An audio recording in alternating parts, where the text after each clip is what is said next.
महाराष्ट्रातील number 1 TV channel आवाज TV, आवाज आपल्या सर्वांचा।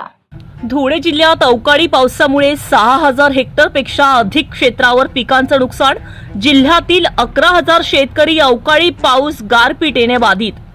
धुळे जिल्ह्यात गेल्या 2 दिवसापासून झालेल्या अवकाळी पावसामुळे शेतकऱ्यांचं मोठं नुकसान झालं आहे। धुळे जिल्ह्यातील एकूण धुळे, शिंदखेडा, साक्री आणि शिरपूर या 4ही तालुक्यांमध्ये अवकाळी पावसाचा तडाखा बसला असून जवळपास 6000 हेक्टरपेक्षा अधिक क्षेत्रावर पिकाचं नुकसान झालं आहे।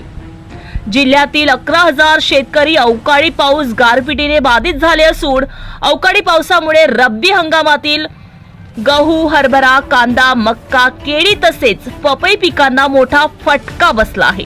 दरम्यान कृषी विभागाकडून पीक नुकसानीचा पंचनामा करण्यात येत असून जिल्ह्यातील सर्व पंचनामे पूर्ण झाल्यानंतर अंतिम अहवाल पाठवण्यात येणार असल्याची माहिती धुळे जिल्हा कृषी अधीक्षक सूरज जगताप यांनी दिली आहे।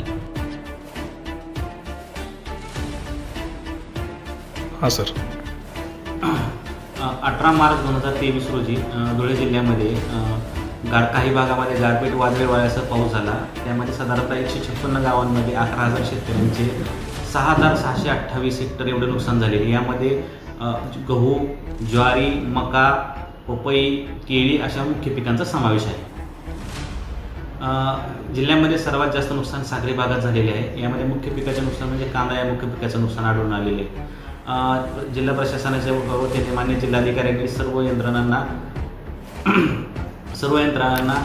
पंचनामे करण्याचे आदेश केलेले आहे। पुढील 3 ते 4 दिवसांमध्ये सर्व पंचनामे पूर्ण होणार आहेत। रोजच्या ताज्या घडामोडींसाठी आवाज टीव्हीला सबस्क्राईब करा आणि बेल आयकॉन प्रेस करा।